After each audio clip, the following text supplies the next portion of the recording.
Good evening, everyone. It is pleasure for me to announce to have Mr. Vikram Kotak with me. Vikram Kotak के बारे में जितना कहा जाए उतना कम है।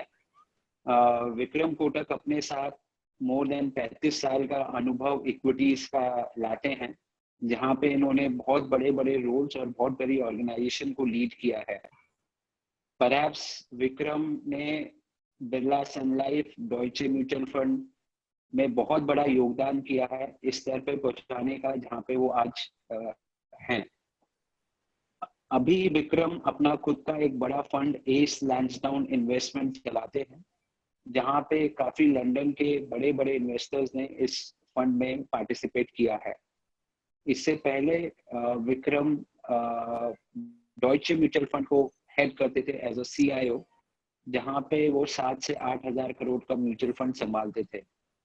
बिरला म्यूचुअल फंड आज जिस स्तर पे है उसमें विक्रम कोटक का बहुत बड़ा योगदान है। वहां पे बिरला म्यूचुअल फंड को बढ़ाने में, उसकी विजिबिलिटी क्रिएट करने में Vikram was leading the team. And आज हर एक इन्वेस्टर बाजार का विक्रम कोटक को बहुत रिस्पेक्ट से ट्रीट करता है।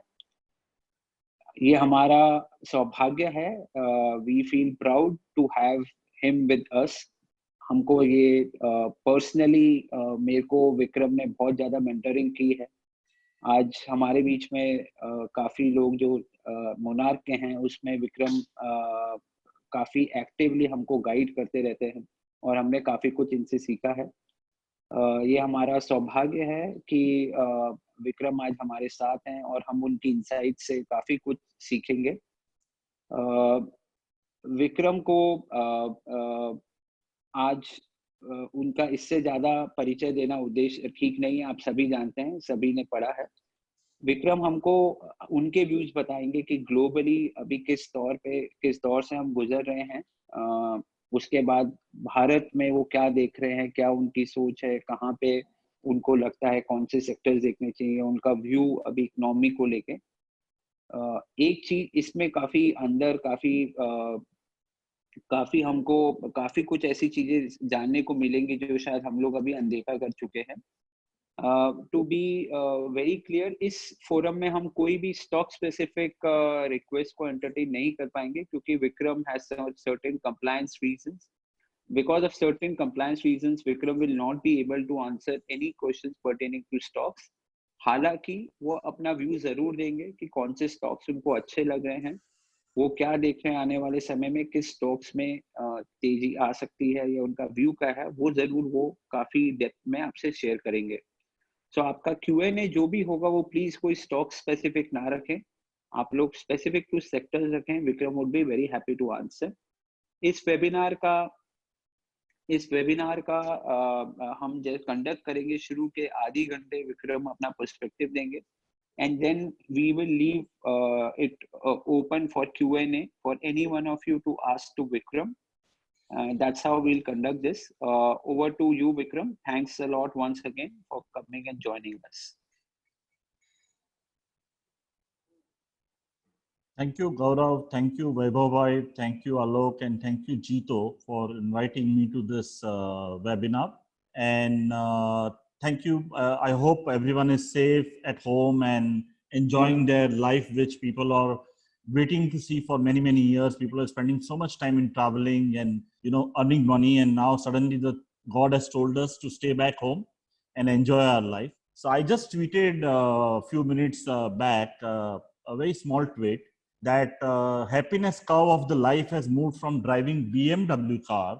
So I'm repeating, the happiness curve of driving, happiness curve of the life has moved from driving BMW car to getting a last Maggie packet from your Kirana store. So that's how the life has changed for everyone. And very frankly, this is how the things are going to move. So thanks once again, Gaurav, for introduction. Only two corrections I'll make Gaurav in your introduction. One is my experience is only 24 years. I'm very young, not 35 years. I'm just 49. My hairs are white, but I'm still young. So second, I didn't headed the Birla Mutual Fund. Sorry. I headed to Birla Sun Life Insurance, and yeah, you're right that I managed close to 30,000 crore at the peak at Birla Sun Life Insurance, and yeah, I spent almost 16 years with the Birla Group. So yeah, I spent a lot of time in the corporate world. But I actually started tracking stock market at the age of 15. So you are in a way right that my experience can be taken as 35 years. So let me start. In 25 years of my career, I'd never seen this kind of moment. I'd seen Ketan Parekh, Harshad Mehta, Lehman crisis, Southeast Asian financial currency crisis, a lot of crises we have gone through, but this is the very, very different crisis. इसका कारण ये है, ये crisis का, कि ये crisis के financial crisis नहीं है, ये इकोनॉमिक क्राइसिस है. जब वॉर होती है या फाइनेंशियल क्राइसिस होता है तो इकोनॉमी चलती है, फैक्ट्रियां चलती हैं, आदमी चलते हैं, रोड पे ट्रैफिक होता है. ये टाइम जो क्राइसिस है वो फाइनेंशियल क्राइसिस से काफी अलग है. यहाँ पे इकोनॉमी बंद पड़ी हुई है, फैक्ट्रियां बंद पड़ी हुई हैं, आदमी रोड पे जा नहीं सकता है.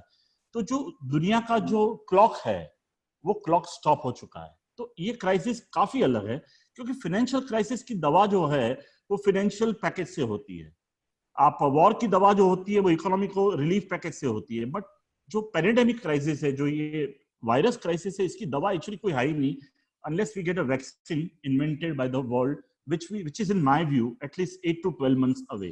So ये जो क्राइसिस है ये थोड़ा लंबा पैन आउट होने वाला है, थोड़ा टाइम लगने वाला है. Of course, central bankers globally अगर आप देखें या पॉलिसी मेकर्स देखें, इन्होंने they are trying to kind of give the doses of financial package which is actually giving the homeopathy to the cancer patient. But उनसे वही हो सकता है, उनके पास एलोपैथी है ही नहीं, तो उनको आज के दिन में यही करना पड़ेगा कि उनको ये फाइनेंशियल पैकेज से थोड़ा सा जो प्रॉब्लम है उसको डिले कर सकते हैं, थोड़ा सा पैसा पब्लिक के हाथ में पहुंच सकता है, थोड़ा सा बेनिफिट इंडस्ट्री को हो सकता है जो काफी बड़े इश्यूज में चल रही है. अगर आप ग्लोबली देखो आजकल जो ट्वीट आ रहे हैं उसमें मैरियट जैसी बड़ी ब्रांड बैंकरप्सी सोच रही है, या डेल्टा जैसी बड़ी ब्रांड जो एयरलाइन की बड़ी ब्रांड है उनकी हालत बहुत खराब है. तो ये जो इम्पैक्ट है, या बहुत बड़ी ऑयल कंपनियां हैं अमेरिका में जिन्होंने कभी सोचा नहीं था कि क्रूड प्राइसेस माइनस हो जाएंगे, उनके लिए बहुत ही बड़ा शॉक है, और जिसकी इम्पैक्ट पूरे वर्ल्ड पे, पर्टिकुलरली ऑयल प्रोड्यूसिंग कंट्री पे काफी बड़ी हो सकती है. इंपॉर्टेंट ये है कि 60% of the world population today is under lockdown. So आप सोचो कि क्या हालत है, और 97% of the world population is impacted indirectly, directly by the lockdown. So कहने का मतलब कि सारी कंट्रियां बंद हैं, सारी कंट्रियों में कामकाज बंद है, और 60% लोग पूरी वर्ल्ड के आज इस क्राइसिस से इंपैक्टेड है जो लॉकडाउन के अंदर बैठे हुए हैं. तो ऐसे क्राइसिस कभी देखा हुआ नहीं है. इवन आगे हम सोचे कि पार्टली, काफी लोग मुझे क्वेश्चन करते थे कि पार्टली अगर इकोनॉमी ओपन हो जाए, जैसे 20 अप्रैल को गवर्नमेंट अनाउंस किया कि आप फैक्ट्री ओपन कर लो, आप इसको पार्टली लॉकडाउन ओपन कर लो. बट पार्टली लॉकडाउन चलता नहीं है ओपन करने का. इसका कारण ये है कि हम 25 साल पहले के वर्ल्ड में नहीं है, हम वो वर्ल्ड में हैं जहां पे हर चीज इंटीग्रेटेड है. We are very very globally integrated to each other in terms of countries, states, people. I'll give you one example of South Korea. South Korea ने अभी लॉकडाउन खोला था थोड़े टाइम पहले, और उन्होंने फैक्ट्रियां चालू कर दी बिकॉज वहां पे इतना वायरस का रिस्क नहीं है. तो वो फैक्ट्रियां इसलिए चल नहीं पा रही, उसके 3 कारण. एक तो लेबर्स नहीं आ रहे हैं, दूसरा इंटर स्टेट लॉजिस्टिक्स मूवमेंट में इश्यू हो रही है, और तीसरा साउथ कोरिया जो है वो 50% एक्सपोर्ट करती है अपना प्रोडक्ट जो है, जो उनका आउटपुट है. तो इसकी वजह से वो सारी कंट्रियां बंद है, सारे शिपमेंट बंद है, तो क्या करेंगे प्रोडक्शन करके. तो एफिशिएंसी पे इंपैक्ट आ रहा है, प्रोडक्टिविटी पे इंपैक्ट आ रहा है, कैपेसिटी पे इंपैक्ट आ रहा है, और आउटपुट पे इंपैक्ट आ रहा है. तो पार्टली लॉकडाउन खोलना शायद उसका पूरा सोल्यूशन नहीं है, मे बी थोड़ा सा सोल्यूशन हो जाए. बट जो बिहेवियर है आदमी का वो कैसे चेंज किया जाए, वो एक बड़ा क्वेश्चन आगे जाके रहेगा. मैं वो पॉलिसी मेकर्स की बात कर रहा था जिन्होंने फाइनेंशियल पैकेज अनाउंस किए हैं. अगर आप देखो तो जर्मनी, जापान, जिन्होंने अपनी जीडीपी का, सालाना जीडीपी का 20% पैकेज अनाउंस किया है, जो बहुत बड़ी मात्रा है. अगर आप देखो अमेरिका और यूके ने करीबन 13 से 15% पैकेज अनाउंस किया है, फाइनेंशियल पैकेज अनाउंस किया है to save economy from the recession और सो कॉल्ड डाउनटर्न. बट अगर आप देखो इंडिया ने सिर्फ लेस देन 1% पैकेज अनाउंस किया है. और ये बहुत बड़ा क्वेश्चन है, और हर स्टॉक मार्केट का जो एक्टिव ट्रेडर या इन्वेस्टर है रोज एक ही बात करता है, आज पैकेज आने वाला है, कल पैकेज आने वाला है, और उसका मैं आपको आराम से विश्लेषण दूंगा. बट मेरा कहने का मतलब ये कि पूरी दुनिया एक एफर्ट कर रही है पहुंचने के लिए कि जहां से फाइनेंशियल पैकेज से थोड़ा बहुत जो ये पेन है ये चेंज किया जाए. आगे चलते हैं और बात करते हैं कि वर्ल्ड में आगे जाके क्या होने वाला है, कैसे दुनिया थोड़ी सी बदली होने वाली है। मुझे लगता है बहुत सारी इंडस्ट्रियां वर्ल्ड में जिनको वापिस आने को करीबन 1 से 2 साल लगेंगे, जिसमें होटल सेक्टर है, जिसमें अगर आप देखो तो ऑटो सेक्टर है, जिसमें आप देखो तो एयरलाइंस और टूरिज्म सेक्टर है, जैसे रिटेल है, ऑफलाइन रिटेल है, लग्जरी गुड का जो सेगमेंट है। तो ये सारी चीजों को बहुत ही ज्यादा टाइम लगेगा, बिकॉज साइकोलॉजिकल जो इम्पैक्ट है इस स्लोडाउन वायरस का और लॉकडाउन का, ये ह्यूमन माइंड पे बहुत लंबा चलेगा। बिकॉज पब्लिक का जो स्पेंडिंग कैपेसिटी है, स्पेंडिंग ईगरनेस है, स्पेंडिंग प्रोपेंसिटी है, इस पे बहुत ज्यादा इम्पैक्ट आने वाला है। तो ये सारी जो इंडस्ट्री है, इनको बहुत ज्यादा टाइम लगेगा। जैसे मैंने आपको वो मैगी वाला ट्वीट बोला कि मुझे आज जो BMW में जाने की खुशी से ज्यादा मुझे आज जो मैगी का पैकेट में खुशी मिलती है, because that is what the need of the hour, that keeps me alive and happy. एक और बड़ा दुनिया के समक्ष प्रॉब्लम आने वाला है, वो है अनएम्प्लॉयमेंट का।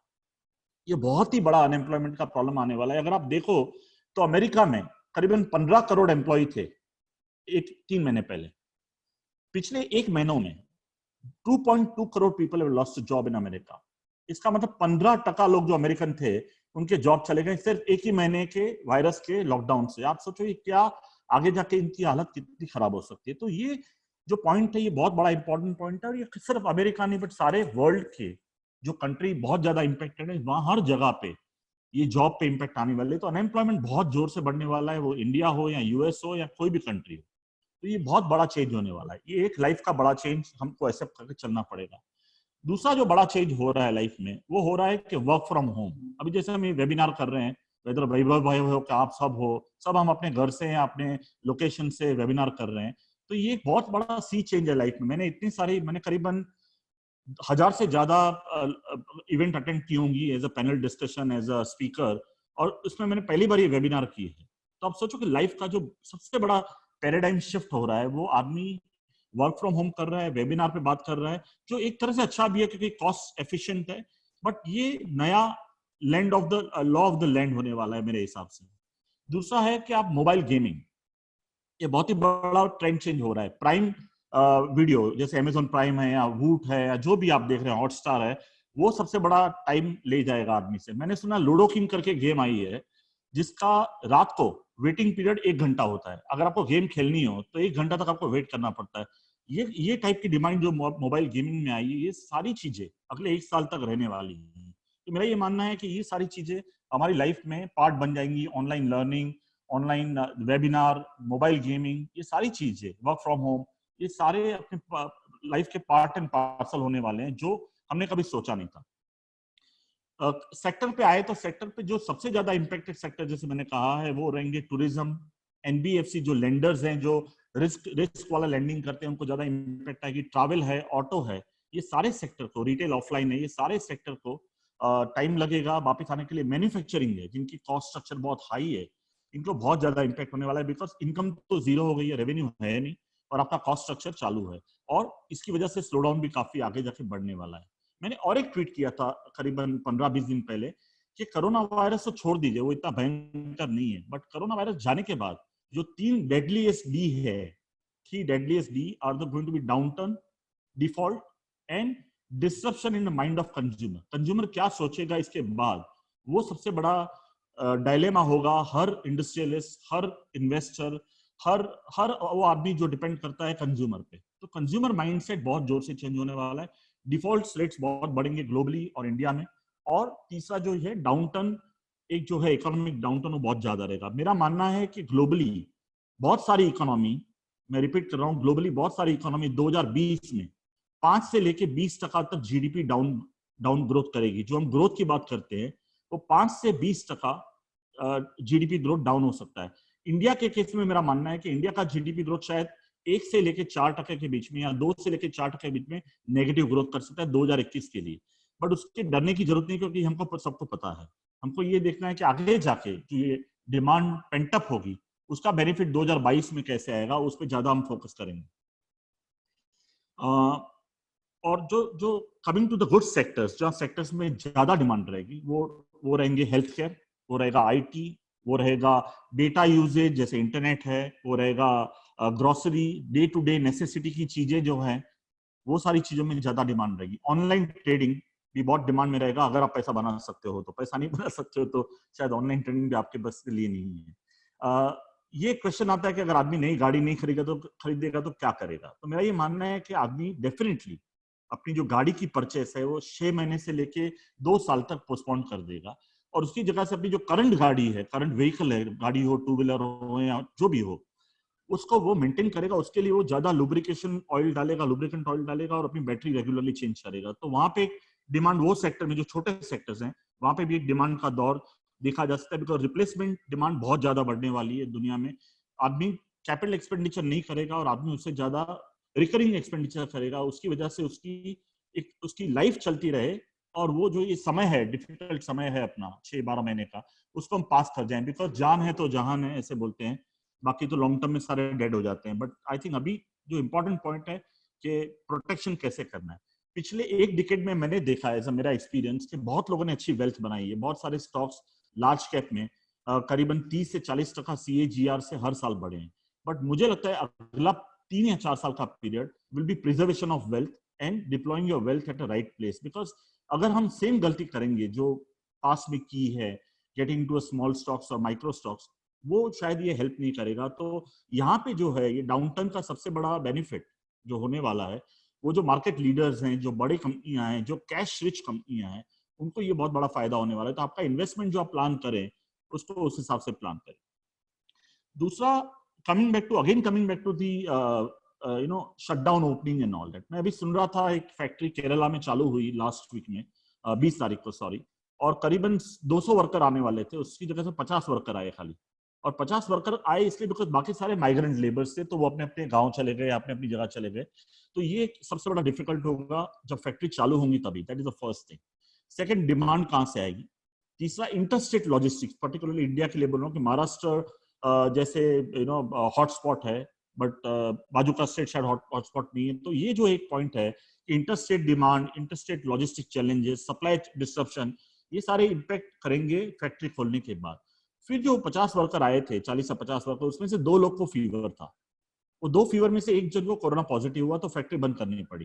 तो ये अगले 12 महीने की स्थिति रहेगी कि थोड़ा लॉकडाउन ओपन होगा, फिर कोरोना का डर आएगा, फिर तो 6 से 12 महीना अपना ऐसे ही जाने वाला है, जहां पे human caution is going to be very very important. और दूसरा क्या होता है, सोशल डिस्टेंसिंग की वजह से नए नॉर्म्स आएंगे, how to operate factory, how to operate airline, how to operate hotel, how to operate even a small financial service company.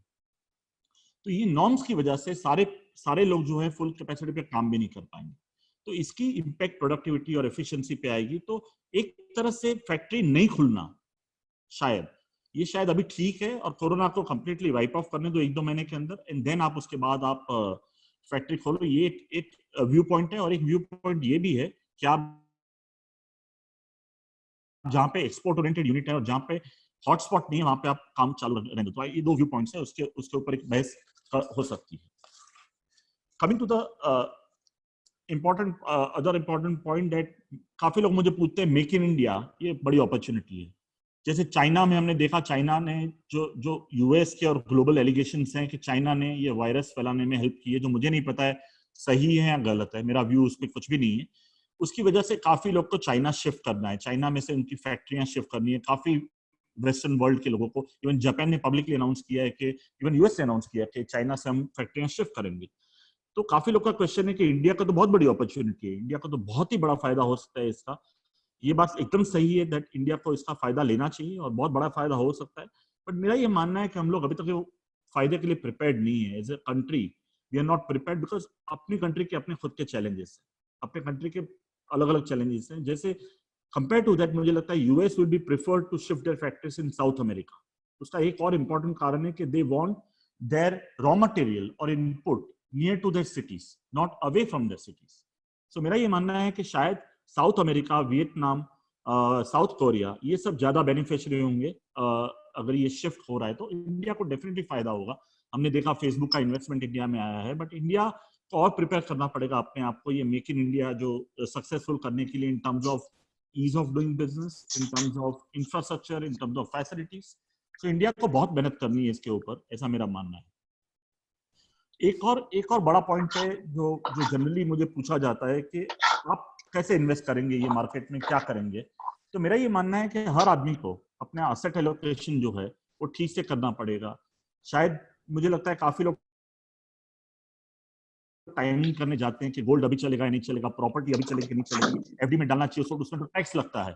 तो ये सब जो प्लानिंग आदमी को छोड़ देनी चाहिए। और मेरा ये मानना है, मैं मेरा पर्सनल लाइफ में since the age of 23 I maintain the strict asset allocation between FD, gold, real estate and equity. Despite I understand equity most, but I actually end up making most money in real estate and gold.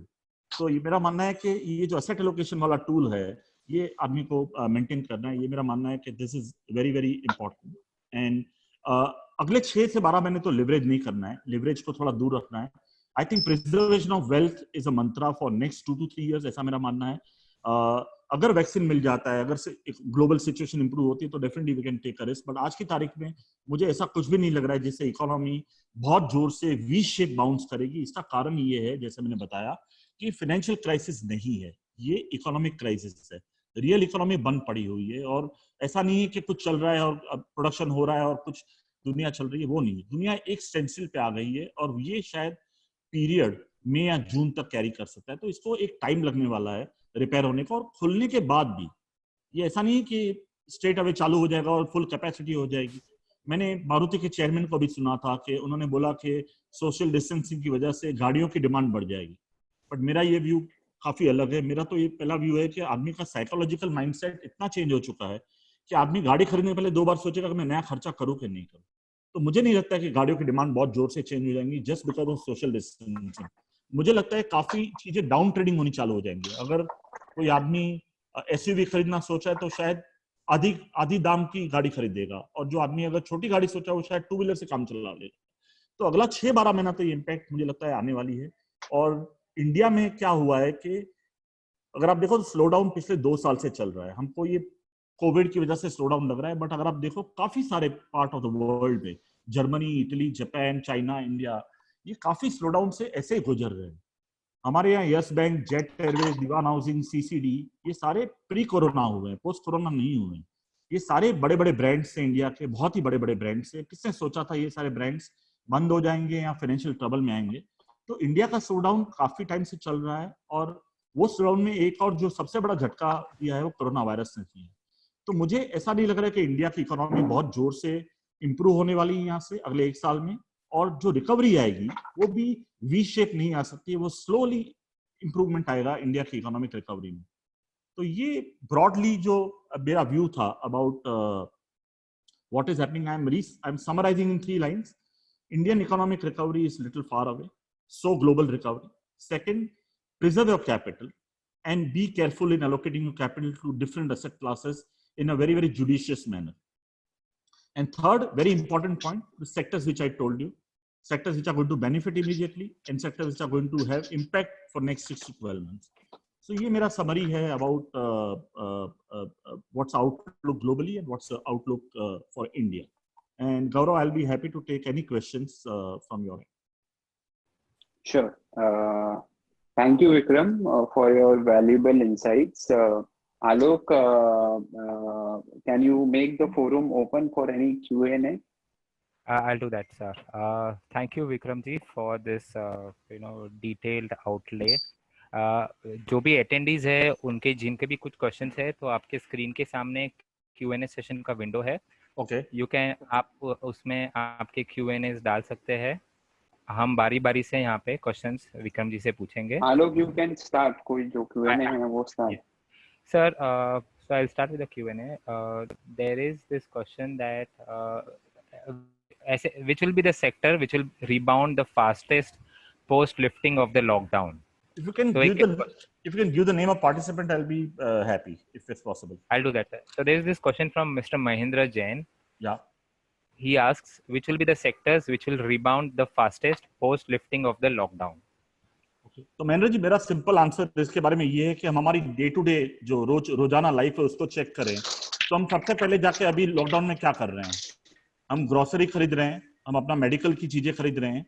Okay, एक बार lockdown open होगा तो क्या होगा, पहले आप क्या खरीदेंगे। तो मेरा ये मानना है, जो आपको मैंने बताया, हेल्थ केयर, IT, जिसपे ज्यादातर डिपेंडेंट हो सकता है because of the technology, groceries and consumer, this is what is सबसे ज्यादा हम आजकल में डेटा यूज करते हैं, और अगर वर्क फ्रॉम होम आगे बढ़ता रहा तो डेटा इंटरनेट सेक्टर काफी बेनिफिट होगा, जिसका आपने इन्वेस्टमेंट अभी देखा है, फेसबुक का जो इन्वेस्टमेंट इंडिया में आया है। तो ये 4-5 सेक्टर है, मुझे लगता है बहुत जोर से इंप्रूव हो सकते हैं।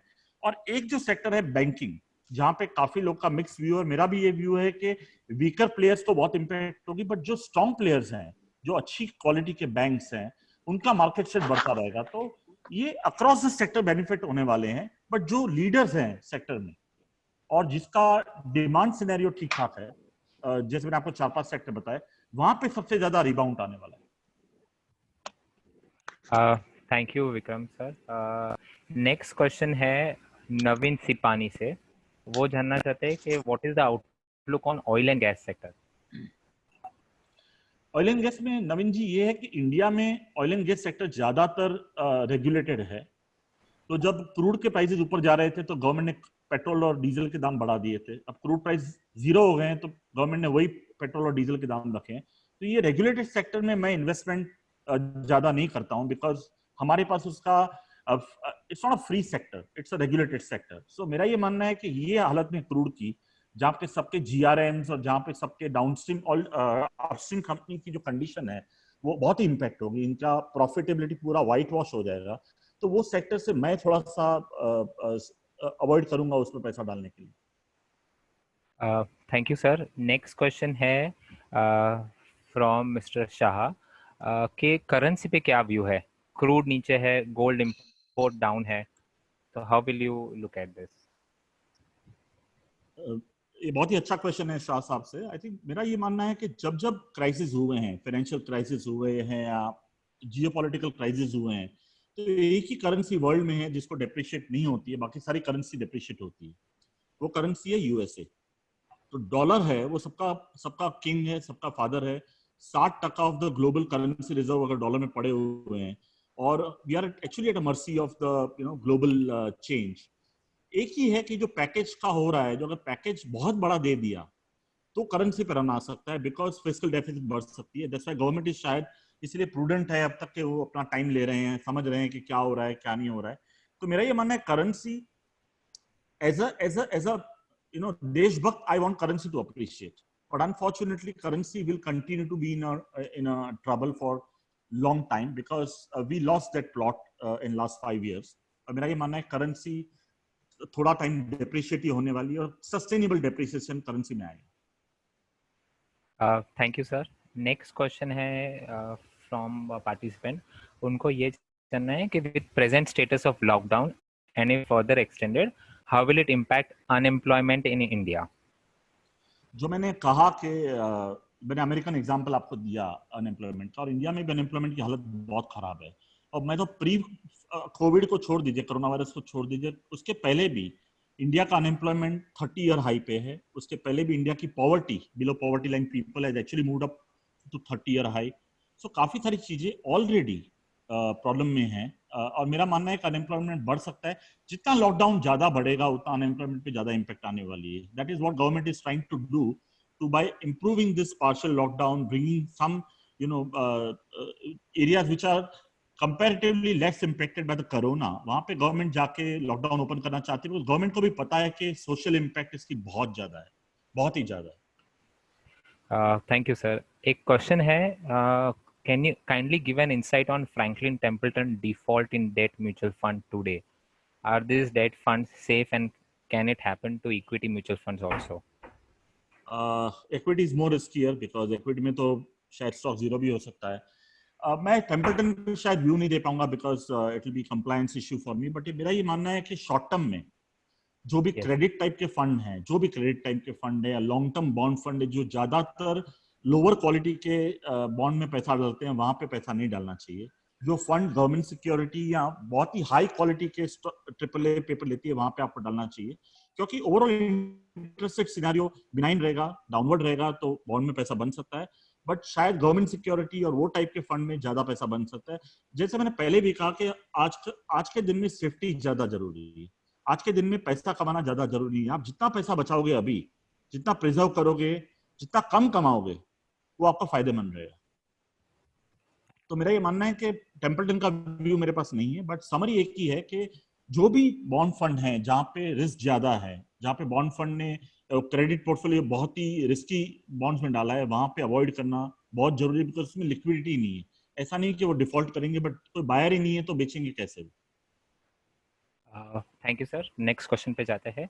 जैसे आपने बताया था दैट बिकॉज ऑफ जो भी चाइना में हो रहा है, there could be lot of investments moving out of China to countries like South America, Vietnam and to certain extent India. तो एक क्वेश्चन है पीयूष मेहता के एंड से कि what will be the effect of Chinese product after ban from world and will Indian industry benefit from it? Piyush भाई, कोई ban तो कुछ हो नहीं सकता है। कोई प्रोडक्ट तो आपको सस्ता होगा तो आप बैन नहीं कर सकते हो। एक ही है कि जो अभी ग्लोबलाइजेशन है वर्ल्ड में, वो ग्लोबलाइजेशन शायद कम हो जाएगा। मेरा ये मानना है अगले 2 डिकेड में हम ग्लोबलाइज वर्ल्ड से डी ग्लोबलाइज वर्ल्ड की तरफ जा रहे हैं, और ये बहुत ही श्योरली होने वाला है, स्लोली होने वाला है। ऐसा नहीं कि कल अगर वायरस खत्म हो तो चाइना से वॉर हो जाएगी, ऐसा मुझे नहीं लग रहा है। बट ये क्लियर है कि जो दुनिया के बड़े देश हैं उनका चाइना से रिलेशनशिप थोड़ा खट्टा हो रहा है, थोड़ा खराब हो रहा है, और इसकी इंपैक्ट डेफिनेटली आएगी। मुझे लगता नहीं कि कोई चाइनीज प्रोडक्ट पे ब्लैंकेट बैन आ सकता है। जहां पे वैल्यू एडिशन कम है वो प्रोडक्ट शायद चाइना से लेना सबके लिए जरूरी है, बिकॉज कौन क्यों खर्चा करेगा ज्यादा? अगर एक प्रोडक्ट $1 में मिलता है उसके लिए $5 क्यों देने? तो जहां पे डिपेंडेंसी ज्यादा है वहां पे, और जहां पे वैल्यू एड ज्यादा है, वो शायद कम हो सकता है। बट ब्लैंकेट बैन चाइना पे आना बहुत ही मुश्किल है, because you can't isolate. So we are moving from globalize world to deglobalize world over next 15 to 20 years, but not in next 6 months for sure. That's helpful sir. थोड़े questions है sector views लेके। NBFC पहला question. दूसरा question है real estate, companies which are into residential real estate. और जैसे आपने बताया on autos, what is your view on auto sector? So this 3 sectors. Okay okay, so NBFC का क्लियर है कि एनबीएफसी जब जीडीपी ग्रो होता है तो एनबीएफसी को सबसे ज्यादा फायदा होता है। और इंडिया ऐसा देश है जहां पे क्रेडिट हर जगह पहुंचती नहीं है, तो मेरा मानना है एनबीएफसी एज ए सेक्टर ने बहुत अच्छा काम किया है लास्ट 10-12 साल से। और एनबीएफसी सेक्टर अगर जीडीपी ग्रोथ वापस आता है तो ये सेक्टर फिर से बूम हो सकता है। और उसके पहले एनबीएफसी सेक्टर को बहुत सारे प्रॉब्लम सॉल्व करने हैं। ये जो लेंडिंग उन्होंने किया है over period of last 5 years, वो शायद ज्यादा रिस्की हो गया है, और आज देखो तो वहां पे सबसे ज्यादा इम्पैक्ट आ रही है। और वो उसके हिसाब से काफी सारी एनबीएफसी के एनपीए पे बहुत ज्यादा इम्पैक्ट आएगी।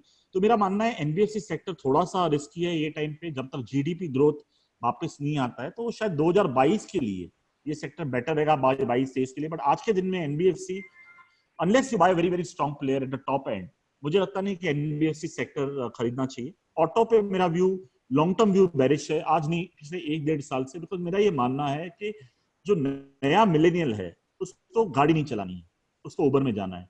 जो नया मिलेनियल है उसका खर्चा करने का जो पैटर्न है वो बहुत ही अलग है अपने से, जो हम लोगों ने जो किया था। मेरे घर में एक जमाने में 6 गाड़ियां थी, आज मेरे घर में 4 गाड़ियां, बिकॉज मेरा लड़का है उसको गाड़ी नहीं चलानी, उसको उबर में जाना है, मेरी वाइफ को उबर में जाना है। तो ये जो चेंज इन हैबिट है, forget about electric vehicle or everything, change in habit is the biggest dampener to auto.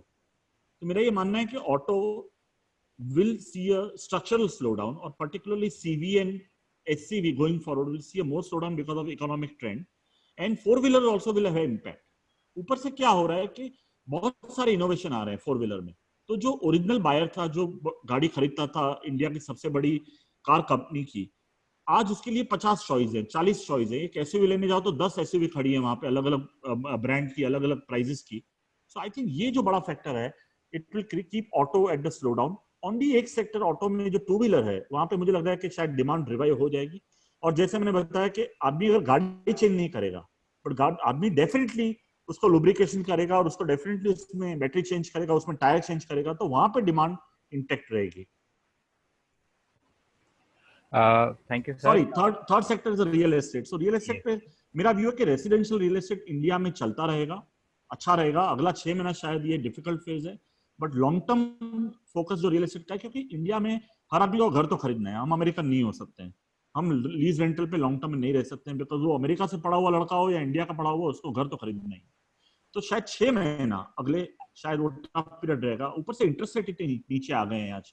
अगर आज आप देखो तो एक एनबीएफसी वाला 10% पे बोरो करता है मार्केट में, बट एक नॉर्मल इंडिविजुअल बोरोवर है वो 8.25% पे हाउसिंग लोन बोरो करता है, वो भी 25 साल के लिए। तो ये तो सबसे बेस्ट बेनिफिट, ऊपर से उसका टैक्स बेनिफिट भी होता है। तो मुझे लगता है कि रेसिडेंशियल रियल एस्टेट सेक्टर की डिमांड अच्छी रिवाइव हो जाएगी एक बार इकोनॉमिक स्लो डाउन पूरा हो जाए तो। या थैंक यू सर। जैसे नेक्स्ट क्वेश्चन है विजय के एंड से, और थोड़े एसआईपी को लेके क्वेश्चन है, तो मैं काफी क्लब कर लूंगा। Should we continue with SIPs, mutual fund SIPs? या should we look at AMCs as stock ideas? Third question है कि would it be better to stay on cash or invest in markets through SIP over the next 6 to 10 months time frame? Okay, so let me ask a very good question first. Should we invest into market tomorrow or in next 6 months or next 12 months? That's a question everyone is asking. We ask ourselves every time. I think market में किसी का भी view अगर 5 साल से ज्यादा है तो उसको तो टाइमिंग करना ही नहीं चाहिए, उसको SIP कंटिन्यू रखना चाहिए, स्टॉक का लिस्ट रेडी रखना चाहिए जहां पे वो धीरे धीरे करके खरीद सके। मेरा मानना है कि इसमें कोई दो राय नहीं है कि लॉन्ग टर्म में इक्विटी वापस आ जाएगा और अच्छा परफॉर्मेंस करेगा। उल्टे का आज के दिन में आपको अच्छी कंपनियां, अगर आप अगले 1 साल को छोड़ दो तो अच्छी कंपनियां अच्छे वैल्यूएशन पे मिलनी चालू हो गई हैं। तो आपको अगर 5 साल का इन्वेस्टमेंट करना है तो मेरी एडवाइस है कि SIP बंद मत करिएगा। और दूसरा मेरा ये मानना है कि अगर आप 6 महीना अपनी NAV या अपनी स्टॉक स्क्रीनर देखना नहीं देखे और इन्वेस्ट करें तो ज्यादा अच्छा होगा। सेकंड क्वेश्चन है SIP कंटिन्यू करना चाहिए कि नहीं? ऑफ कोर्स करना चाहिए, there is no question about it. And third is AMC as a stock idea, right? Yes sir, AMC as a stock idea. AMC is a very good sector in my view. Okay, अभी आज जो Templeton का जो भी आज आया है उसकी वजह से जो भी इम्पैक्ट आया है स्टॉक पे, but ultimately it's a sector which India will see booming in long term. Valuations काफी हाई थे जो अभी करेक्ट होने चालू हुए, वहाँ पे काफी फ्रॉड था, काफी लोग छुप गए थे उसके पीछे कि भैया यहाँ पे तो कुछ नहीं होने वाला है, और सडनली कुछ आ गया तो आज आई थिंक एक स्टॉक कुछ 20% डाउन था। बट मेरा ये मानना है वो सेक्टर अच्छा सेक्टर है, अच्छी क्वालिटी की मैनेजमेंट है वहाँ पे। तो मेरा मानना है AMC should be a very good sector for long term, but only thing is that it's still very expensive. So आप उसको थोड़ा टाइमिंग करके स्लोली उसको आप कहने का मतलब कि स्लो फ्यू इंस्टॉलमेंट्स में ओवर नेक्स्ट 2-3 मंथ्स पैसा डाल सकते। Thank you sir. Next question है सूर्यकांत रे के एंड से, what according to you is the worst case scenario and the best case scenario for Indian economy? So I give you 2021 my view that India will degrow between 1 to 5%. I mean, so minus 1 to 5% growth. This is FY21. I don't think so. I have any bullish scenario. This is only realistic scenario I know from the numbers which I made. FY22 we can bounce back because of the low base, even at 7-8%, because the base will be very very low. It may be a 10%, but that will be FY22, not FY21. That's helpful, sir. You've talked about currency. There's a question from Raja Mukherjee. Where is gold headed for in the medium term? Would you like to give some thoughts there? So Raja ji, that's a good question. Gold का कैसा है कि as I told you, gold should be part of our portfolio forever. Okay, gold is like I always tell my wife, thank you for keeping me investing into gold, because finally we ended up making 20% CAGR for last 15 years thanks to the gold. So gold तो रहना portfolio में रहना चाहिए, but gold क्या होता है essentially, जब risk on होता है रिस्क ऑफ होता है, जैसे अभी स्लो डाउन है क्राइसिस है तो गोल्ड अच्छा लगता है, बट गोल्ड अल्टीमेटली आपको कोई रिटर्न नहीं देता है, उसमें ना डिविडेंड मिलता है ना उसमें आपको इंटरेस्ट मिलता है, वो डेप्रिशिएट होता है in terms of holding, because you get a negative carry on that, negative interest on that. So मेरा ये मानना है कि gold should be part of everyone's portfolio, but particular percentage, you can not have everything into gold. That's helpful, sir. Next question है अभिसार जैन से. It says that while you are negative to neutral on oil and gas, would you have any thoughts on gas transportation या जो gas distribution companies होते हैं, क्योंकि ये segment का visibility over a medium to long term काफी अच्छा है given their higher penetration. Sure. So that's a good question, because gas transportation I keep in logistic and transportation. So yeah, you're absolutely right. I think India के जो sectors हैं gas transmission के या LPG related, I think they'll definitely benefit out of this. Second, India का जो port sector है मुझे लगता है वो भी एक बेनिफिशियल रहेगा medium term to long term में, वहाँ पे वैल्यूएशन काफी सस्ते हो चुके हैं, तो anything to do with the logistic and transportation will do well, but you have to keep 3-4 months away, and then if you see FY22, definitely they all will come back. Thank you, sir. There's this next question from the participant who's asking that what is it that we should hear from government in terms of packages, and which are the sectors where they should give larger attention to? That's one of the best question I heard till now, and I think package is a dilemma. Okay, आज सुबह मैं TV देख रहा था तो कोई mutual fund crisis के ऊपर कोई बोल रहा था RBI को आना चाहिए, RBI को पैकेज देना चाहिए, तो मेरा ये मानना है कि पैकेज क्यों चाहिए, क्योंकि अगर आपको जब आप इन्वेस्ट करते हो राइट, तभी तो आपने पैकेज नहीं मांगा था, तभी तो आप अपने दिमाग से इन्वेस्ट करते हो। अगर आप ट्रबल में आ गए तो तभी आपको आरबीआई याद आती है, गवर्नमेंट याद आती है। मेरा ये मानना है package is not going to help anyone because this is not a financial crisis, okay, this is a economic crisis, the real economic crisis, and I know US and Japan and UK ने किया है, but मेरा शायद ये मानना है, और शायद इंडिया के पास इतनी जगह भी नहीं है पैकेज देने की। मेरे हिसाब से इंडिया के पास इतना रिजर्व नहीं है, इंडिया नेट डेफिसिट कंट्री है, तो अगर आप बड़ा पैकेज देने जाओ तो उसके बहुत सारे रिपरकशंस हैं। सबसे पहला रिपरकशन आता है अगर आप पैकेज दे दो बड़ा, ओके, तो उसका आता है सबसे पहला कि आपका फिस्कल डेफिसिट जो है वो एक्सपांड हो जाता है। वो एक्सपांड होने के बाद उसका रूपी पे इम्पैक्ट आता है, करेंसी पे इम्पैक्ट आता है, उसका डाउनग्रेड होता है, और डाउनग्रेड के बाद इंडिया से पैसा बाहर जाता है जो एफआई ने इंडिया के बॉन्ड और इक्विटी में डाला है। तो पैकेज का जो लॉन्ग टर्म इम्पैक्ट है वो नेगेटिव है, ऐसा मेरा मानना है। तो package is a deferment of pain, not removal of pain. We need to do a removal of pain. अच्छा, पैकेज आप दे भी दो तो किसको दो, क्योंकि हर आदमी खड़ा है गवर्नमेंट के बाहर या आरबीआई के बाहर, सबसे पहले गरीब आदमी खड़ा है, उसको पैकेज देना चाहिए कि नहीं देना चाहिए। फिर गवर्नमेंट एम्प्लॉय बोलता है मुझे डियरनेस अलाउंसेस चाहिए, फिर एमएसएमई एसएमई वाले बोलते हैं मेरा मेरा क्या, अभी आज एनबीएफसी वाले खड़े हो गए, म्यूचुअल फंड वाले खड़े हो गए कि मुझे भी पैकेज चाहिए। फिर होटल वाले बोलते हैं मुझे चाहिए, अपना एयरलाइन वाले बोलते हैं मुझे चाहिए। हर आदमी को पैकेज चाहिए, स्टील को चाहिए, ऑटो को चाहिए, कल उठ के वैभव भाई ब्रोकर भी बोलेंगे मुझे पैकेज चाहिए। तो किसको पैकेज देगी गवर्नमेंट, किसको किसको देगी?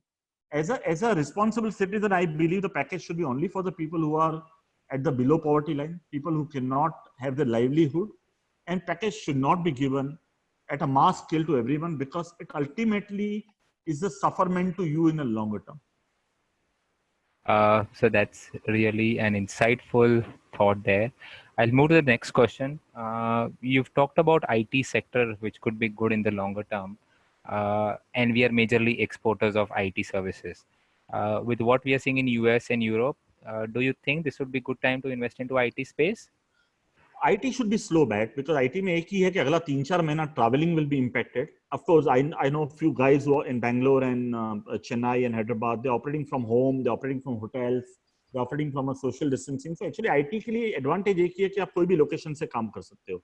एक ही IT में जो देखना है कि how global economy, how fast it recovers and how it impacts the spending by the companies, large companies. अगर आप देखो तो एयरलाइन और होटल इंडस्ट्री ऑलरेडी ट्रबल में है, टूरिज्म ट्रबल में है, तो उसकी इम्पैक्ट शॉर्ट टर्म में आईटी पे डेफिनेटली आने वाली है। बट सामने रुपी जो है वो बेनिफिशियर है, सामने सारी आईटी कंपनियां कैश पे बैठी हुई हैं, सारी आईटी कंपनी के आरओईज अच्छे हैं, तो it's a very safe sector to be in with a particular location. So मेरा मानना है अगर आप अगले 4-5 महीने में आईटी सेक्टर में इन्वेस्ट करो तो it will be very very beneficial for over 3 years. Thank you, sir. I'll move on to this next question. FMCG sector, from a valuation point of view, it's trading at higher end, and we're seeing every second day stocks moving higher. What is your view on the FMCG sector? FMCG में ऐसा ही होगा ना, हर आदमी एक Maggi का packet या 10 Maggi का packet लेके जाएगा घर पे और स्टोर करेगा, या 10 टूथपेस्ट स्टोर करेगा, तो भाव बढ़ेंगे उसके। तो ये चैलेंज है सेक्टर की। तो सब लोग क्या है कि अपने घर में 3 महीने का ग्रोसरी भर के बैठे हैं, जिस दिन लॉकडाउन खुलेगा उस दिन डिमांड कोलैप्स हो जाएगी उसकी, मेरा ऐसा मानना है। तो एफएमसीजी बहुत महंगा लग रहा है, कंज्यूमर ऑफ कोर्स डिमांड बहुत ज्यादा है आज, बट एफएमसीजी महंगा है और महंगा रहेगा शॉर्ट टर्म में, लाइक गोल्ड, क्योंकि यहाँ पे पब्लिक हाइड कर रही। पर जिस दिन लॉकडाउन खुला उस दिन FMCG will start under performing. Sure, that is helpful. There's this next question from Govind Kale. वो पूछते हैं कि what proportion of money should one start to invest into equities, starting tomorrow? That's a very good question. So Govind जी, मेरा ये मानना है कि हर आदमी को अपनी एज देखनी चाहिए। जैसे मैं 49 ईयर का ओल्ड हूँ, तो मेरे को 1 minus my age, 100 minus my age should be in equity. So I should put 51% of my money into equity and I have to rebalance every year this money. So मेरा मानना है आधा equity में होना चाहिए और आधा बाकी सारे सेक्टर्स में होना चाहिए। जैसे रियल एस्टेट में थोड़ा होना चाहिए, गोल्ड में थोड़ा होना चाहिए, और 15 से 20% तो आपका एफडी और लिक्विडिटी होनी चाहिए हर टाइम टू गेट अपॉर्चुनिटी। अगर कुछ अच्छा अपॉर्चुनिटी मिल जाए इक्विटी में या रियल एस्टेट में, तो जैसे अगर आपका 20% इक्विटी कैश होता आज के दिन में, और अगर आप फरवरी में कैश होता तो आप मार्च में जाके आप खरीद सकते थे इक्विटी जो आपको आधे भाव में मिल रही थी। तो 50 जो भी आपकी एज है, 100 minus your age should be your equity, and with your growing age your equity should come down. That's a really insightful thought, Vikram sir. There are this next questions which are in continuation to this question. Santosh Kumar Singh ये पूछते हैं कि as you discussed about asset allocation, what would be the best asset allocation in current scenario? एक question अगर मैं यहाँ पे add कर लूँ तो राजा मुखर्जी का है कि are liquid mutual fund safe, and third question I mean maybe we'll just limit this to right now, sir. So one is asset allocation and liquid. So asset allocation her scenario में same होना चाहिए, शायद वो Covid crisis हो या Lehman crisis हो या कुछ भी हो, मेरे हिसाब से asset allocation हर टाइम सेम होना चाहिए, कभी चेंज नहीं होना चाहिए. That's how you actually end up making more money or end up making balanced portfolio. So asset allocation का एक ही thumb rule है जो मैंने बताया, 100 minus your age should be your thumb rule. Every birthday of yours, you should reallocate your money. Second is liquid funds are safe or not. Of course, everything is safe in India. Nothing is unsafe. It's only timing. It's only a mindset. आज एक टेम्परटन खड़ा हो गया तो सब लोग बोल रहे हैं ये सेफ है, ये सेफ है. Liquid funds are definitely safe, but I'm not a big fan of liquid fund personally. My liquid money lies in bank FD, and I put my money into two largest bank of the India, and I don't put into a smaller banks. That's helpful, sir. There is this question as a continuation on sectors. Your view on the construction space, and will government announce big infrastructure projects to kickstart employment opportunities? I think before we move forward, Alok, I want to give one disclaimer which I forgot to give at the start, that in case I had given any view which is futuristic, it should be my personal, not my company's view. So which my compliance told me, but I forgot to mention. But coming to construction, मेरा view है कि government पिछले काफी सालों से India infrastructure story create करने की try कर रही है, बट जो हो नहीं पा रहा है अनफॉर्चुनेटली. तो वो जो सेक्टर है वो सबसे बड़ा पेन पॉइंट है इंडिया में अभी. और मेरा ये मानना है, जो आपने पैकेज की बात की, मेरा इतना ही है गवर्नमेंट से या सबसे निवेदन कि अगर गवर्नमेंट कैपिटल एक्सपेंडिचर में इन्वेस्ट करे, अगर गवर्नमेंट रोड इंफ्रास्ट्रक्चर में इन्वेस्ट करे, पोर्ट इंफ्रास्ट्रक्चर में इन्वेस्ट करे, ये पैकेज से बहुत ज्यादा जरूरी है. बट मुझे लगता है गवर्नमेंट के पास इतने पैसे नहीं है आज के दिन में कि वो सेक्टर को रिवाइव कर सके. और मुझे नहीं लगता कोई पैकेज कंस्ट्रक्शन सेक्टर में कोई बड़ा पैकेज आने वाला है.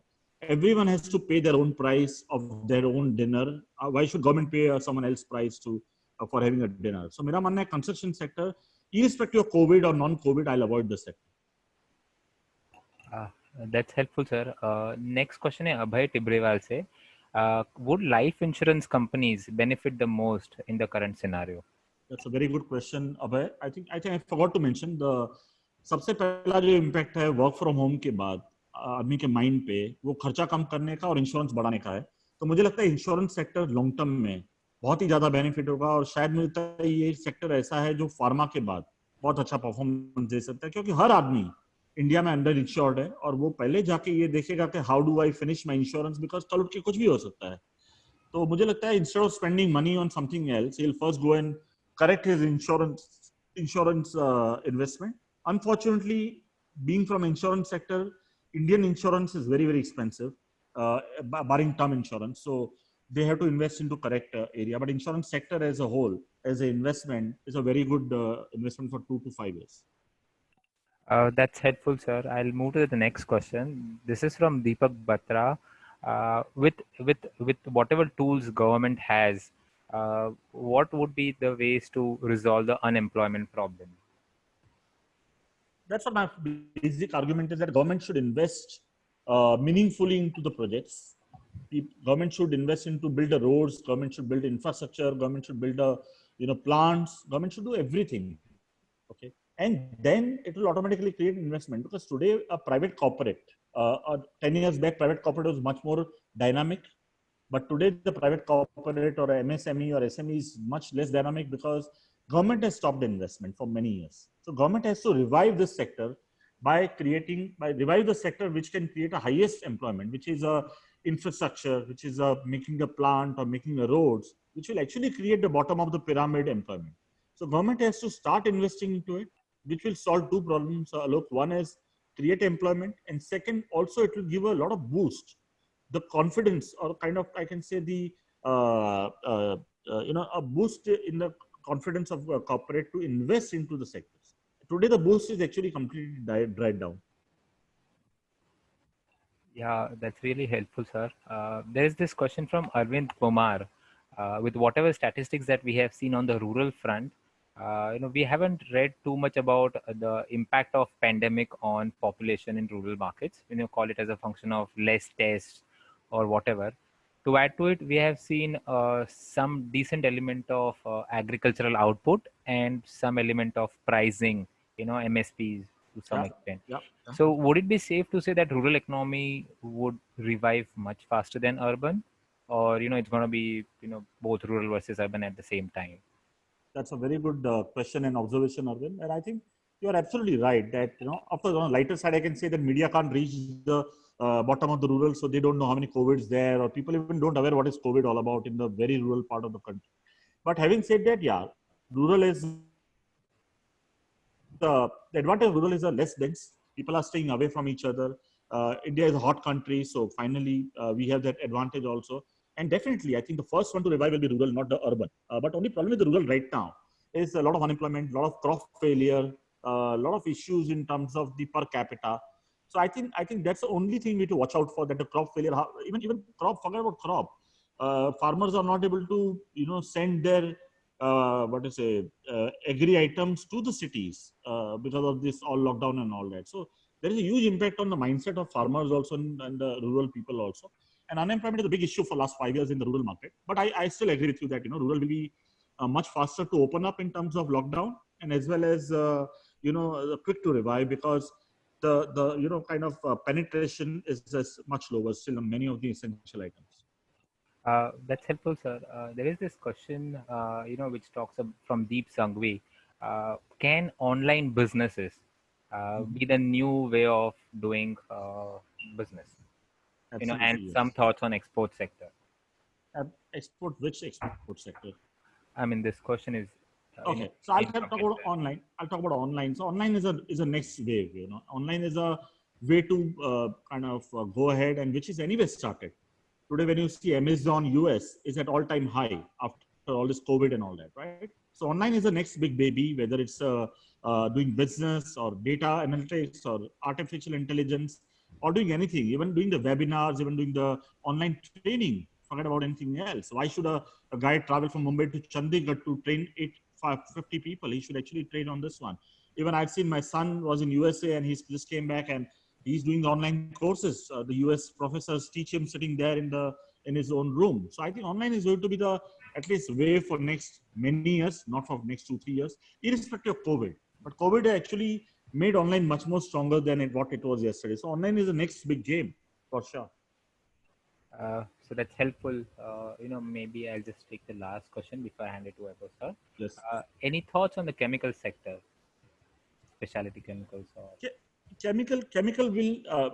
I'm not very expert on chemical sector, but my one advice to people is you have to see inside the chemicals and which is going to use where, and where you have a huge amount of China dependency can be seen very differently than the exports to the other markets. So I think this is how I'll try to kind of different. But I'm not sorry to say I'm not a expert on this one.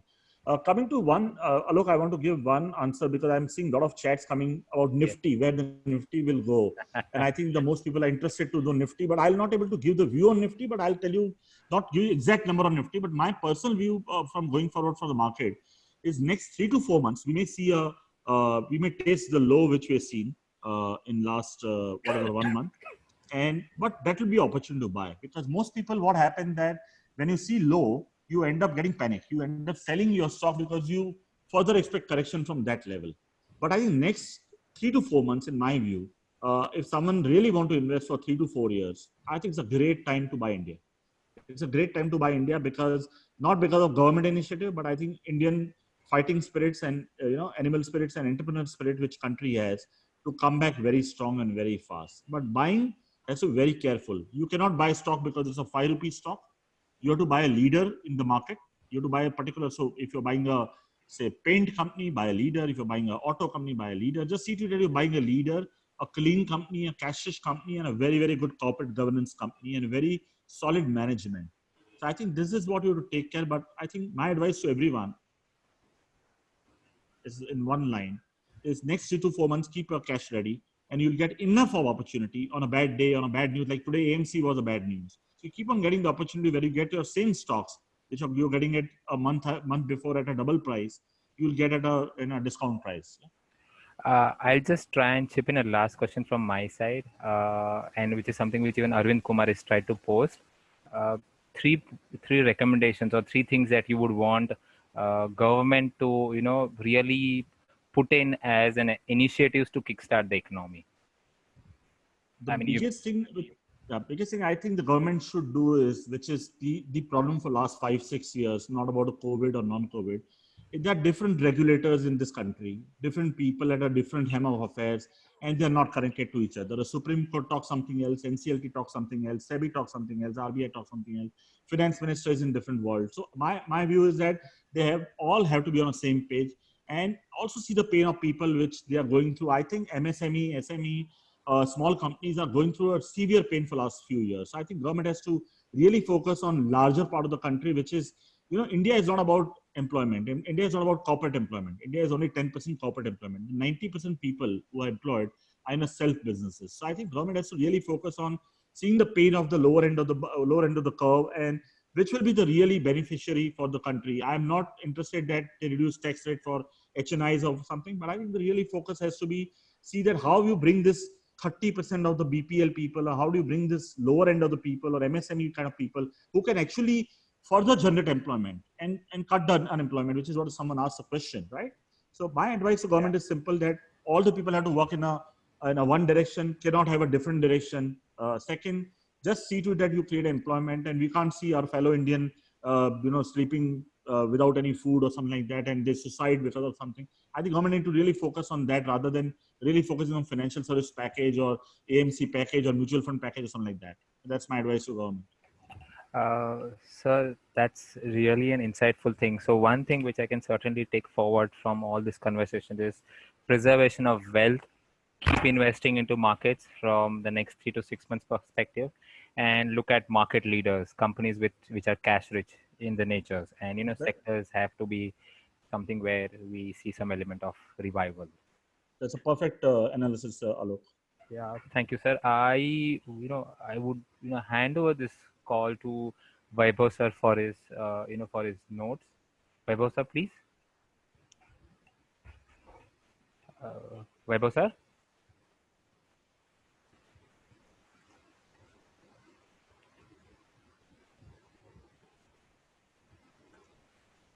Hello. हाँ, yes.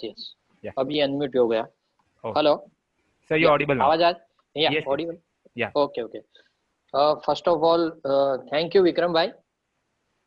आपका आज का जो webinar, पहला webinar है आपके मुताबिक, मेरे हिसाब से आपका एक्सपीरियंस बहुत अच्छा रहा होगा.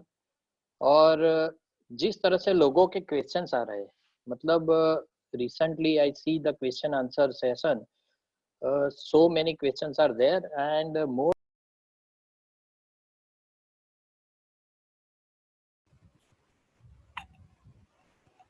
Hello. Yes. म्यूट हो गया था. हेलो. या विक्रम भाई, एक बात बतानी थी कि आज का आपका जो भी थॉट था वो एक भी डिप्लोमेटिक नहीं था. मैंने बहुत सारे वेबिनार अभी तक अटेंड किए, पर जो भी थे आप बहुत क्लियर बताया, और जो भी आपका व्यू था वो बहुत क्लियर था. और उसी वजह से मेरे को ऐसा लगता है कि जितने भी पार्टिसिपेंट ने ये वेबिनार में पार्ट लिया, उनकी ओर से बहुत सारे क्वेश्चंस आने लगे. और अभी मैं देख रहा हूँ 240 question still there. so many people are worried about this situation. और बहुत सारी जगह आपने जिस तरह, फिर इंश्योरेंस की बात हो, फिर ऑनलाइन की बात हो, स्मॉल स्टॉक की बात हो, कैपिटल की बात हो, एफएमसीजी की बात हो, जिस तरह पूरे सेक्टर पे जिस तरह आपने व्यू दिया, इट्स कमांडेबल. और मैं तो बहुत, हम तो रोज कहीं ना कहीं बातचीत करते रहते हैं, तो आपके ज्ञान के बारे में मेरे को तो मालूम है.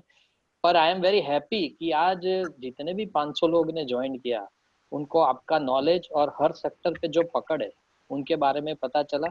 और आज मैं जीतो की ओर से, मोनार्क की ओर से, और जितने भी पार्टिसिपेंट्स हैं उसकी ओर से आपको थैंक यू बोलना चाहता हूँ. और पार्टिसिपेंट को भी थैंक यू बोलना चाहता हूँ कि जो आज का वेबिनार का जो सक्सेस है, ताली एक हाथ से नहीं बजती है. तो आपके क्वेश्चन से ये वेबिनार भी लाइव हुआ। और सारे वेबिनार में क्या होता है कि जो स्पीकर होता है कहीं ना कहीं अपनी बात रखता है, पर सामने से इतना रिस्पॉन्स नहीं आता है। पर जो रिस्पॉन्स आपकी ओर से आए उसके लिए बहुत थैंक यू सो मच। और again thanks from Jito and all Monarch people and all participants. Vikram भाई thank you so much for your thoughts and in depth analysis जो आपने हमारे सामने रखी, उस वजह से बहुत सारे थॉट हमारे भी क्लियर हुए और लोगों के मन में जो भी आशंकाएं थी वो भी बहुत सारी आज के दिन में क्लीन हुई है। Thank you so much. Thank you, Vaibhav. I am also seeing a lot of questions coming in. So my only advice to everyone, those who have questions, can come to my Twitter, but I can't talk stock specific. Come to my LinkedIn, come to my anything where you want to join me. And thank you, Vaibhav, for inviting me. Thank you, Gaurav, Alok, Nirav, everyone for this making very good success and a very good online visibility and very clear, webinar call. Very, very, very clear. Very impressed. Thank you. Thank you sir. Participants, due to paucity of time हमको ये event यहाँ पे ख़त्म करना पड़ रहा है। आपके जो भी अनआंसर्ड क्वेश्चंस है प्लीज़ आप हमें helpdesk@mnclgroup.com पे भेजिए। We will try and answer maximum of your questions. Thank you, have a great day. जय Jinendra. Thank you sir. Thank you sir. Thank you.